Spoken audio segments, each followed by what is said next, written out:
3, 2, 1. Hola, bienvenidos. Mi nombre es Fernanda Luengas Campos. Soy estudiante de la Universidad Tecnológica UNITEC de la licenciatura de Economía. Y hoy les vengo a presentar el tema del monetarismo. Veremos a Milton Friedman y veremos algunas de sus aportaciones. Bienvenidos. En este video les hablaré sobre la corriente económica monetarista, su principal exponente, sus principales ideas, así como su economía política. El monetarismo es una doctrina económica que estudia los efectos de las variaciones de la oferta monetaria sobre las variables económicas relevantes, como por ejemplo precios o producción. Se basa en la idea de un aumento en la oferta monetaria, esto es el total del dinero en efectivo y cheques que circula en la economía.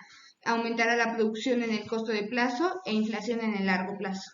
El auge del monetarismo como escuela tuvo lugar en los años 70 y debido a tres factores: la acentuación de los problemas macroeconómicos, alta inflación, shock de la oferta, estanflación, inestabilidad de la relación entre inflación y desempleo que los monetaristas habían anunciado. La incapacidad de las políticas keynesianas para ofrecer soluciones eficaces a los controles de precios y salarios es el esfuerzo de mantener bajos los tipos de interés. La banca central se encontraba en un estado de profunda confusión intelectual. Los 70 constituyeron un periodo extraordinario para confirmar la hipótesis monetarista. La demanda de dinero fue estable y los agregados monetarios mostraron una relación estable con el producto nominal. Su principal exponente, considerado uno de los más grandes economistas en su época, fue Milton Friedman. Su vinculación con la Escuela de Chicago es evidente, ya que es uno de los principales exponentes. Es el Premio Nobel de la Economía en 1976, quien lideró dicha escuela por muchos años. La principal novedad que aportó a esta radicó en la importancia que daba en la influencia de la masa monetaria en el crecimiento económico, considerando la economía como una ciencia empírica. Entre sus principales aportes relacionados con el monetarismo moderno se encuentra la teoría de la renta permanente, la revisión de la curva de Phillips y la regla monetaria de Friedman.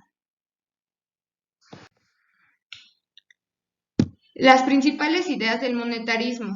El monetarismo señala que la inflación es un proceso meramente monetario, causado por el aumento de dinero en circulación. Dado lo anterior, una de las herramientas que lo tiene la autoridad monetaria para controlar la inflación es manejar la tasa de interés. Si existe temor de una mayor inflación, la tasa de interés debe aumentar, de modo que el dinero sea más caro. Por el contrario, ante una posible deflación, la autoridad monetaria debe reducir la tasa de interés. Por ello, cuando la oferta de dinero crece más allá de las que las personas desean mantener, estas buscarán reducir su cantidad de dinero comprando bienes o activos. Con este comportamiento, una mayor disponibilidad de dinero incrementaría la producción en el corto plazo. Las medidas económicas propuestas por el monetarismo. El monetarismo defiende la utilización de mercado como mecanismo de asignación de recursos y la aplicación de la política monetaria que tendría el equilibrio entre el PIB y la inflación. Control de la inflación quiere decir que la autoridad monetaria debe evitar procesos inflacionarios y deflacionarios. Reducción del papel del Estado en la economía se refiere a la intervención del Estado en la actividad económica generaría ineficiencia. Promover la apertura comercial, pues promover la libre circulación e intercambio de bienes y servicios ayudaría. No buscar la plena ocupación, el desempleo cero. Existiría una tasa de desempleo natural. Si el Estado intenta ubicarse por debajo de esta tasa, se desencadenarían fenómenos inflacionarios. Defiende la libre competencia. Promover la competencia interna y externa y utilizar el mercado como mecanismo de asignación de recursos. Rechazo de las teorías keynesianas. Rechazar la intervención del Estado propuesta por la teoría keynesiana. Economía política. Esta es quizás la aportación que más ha perdurado y que es el aspecto más influyente en su legado del señor Milton Friedman. La política económica que los gobiernos occidentales aplicaban al terminar la Segunda Guerra Mundial seguía los criterios de los economistas de la escuela keynesiana, así llamada por su iniciador, el economista británico John Maynard Keynes.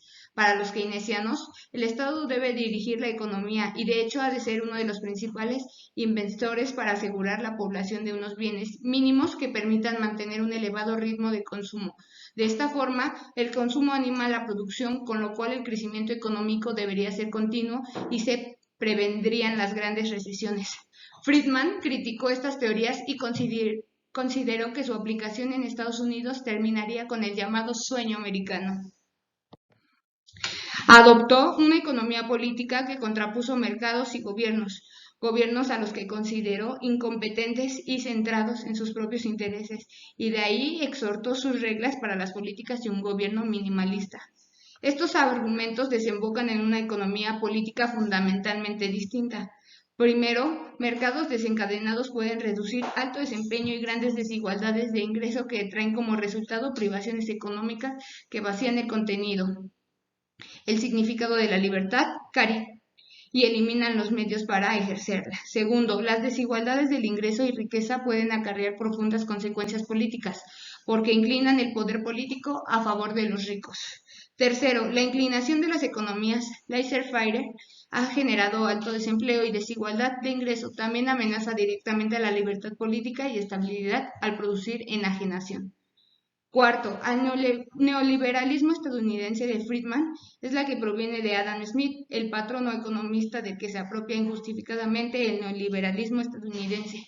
Smith cree que los mercados necesitan individuos socializados con una sensibilidad ética para operar eficientemente, un argumento que formuló en su teoría de los sentimientos morales, aunque su creación requiere una inversión pública, como educación que crea elementos de identidad social compartida y un sentido de inclusión.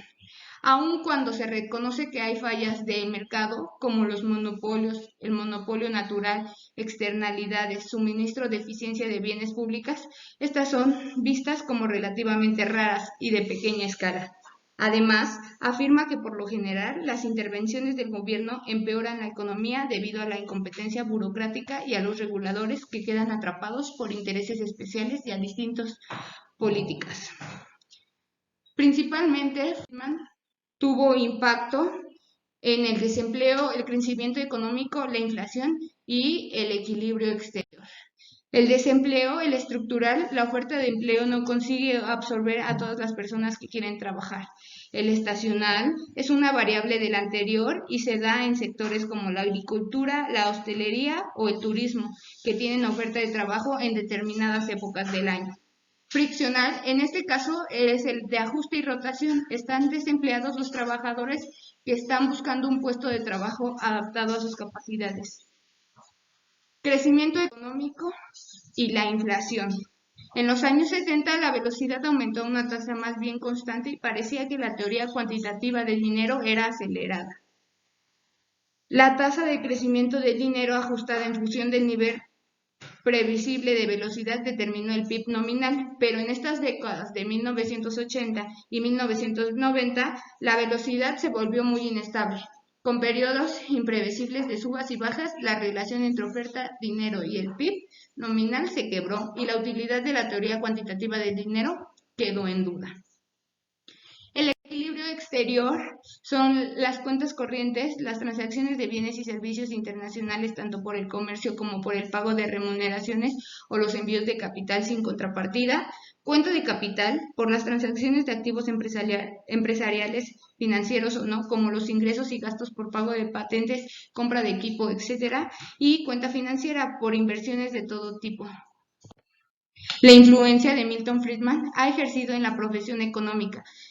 Si bien en parte de su éxito se debió a las fuerzas políticas que han hecho del neoliberalismo la ideología dominante a escala mundial, también las dirigió y contribuyó a ellas enmarcada la así llamada economía neokeynesiana, que simplemente es la nueva macroeconomía clásica a la que se agregó la competencia imperfecta y las rigideces nominales. Al permitir la afirmación de que la macroeconomía está plenamente caracterizada por una división entre un nuevo keynesianismo y una nueva macroeconomía clásica, a pesar de que la mayoría de los economistas hoy rechaza la atención ciega al crecimiento del dinero en torno al cual gira el análisis monetarista, algunos principios importantes del monetarismo se han incorporado al análisis. no monetarista moderno, desdibujando la distinción entre el monetarismo y el keynesianismo, que pareciera tan clara hace 3 décadas. Quizás lo más importante sea que la inflación no puede continuar indefinidamente sin un aumento de la oferta de dinero y que controlaría. Debería ser de las principales responsabilidades del Banco Central, si no es que la única. Esperando que aprendan siempre un poco más. Hasta la próxima. Mi nombre es Fernanda Luengas Campos, soy estudiante de la Universidad Tecnológica de UNITEC. Estoy estudiando la licenciatura de Economía y este fue un pequeño ensayo sobre la corriente económica monetarista. Hasta luego. Gracias por su atención.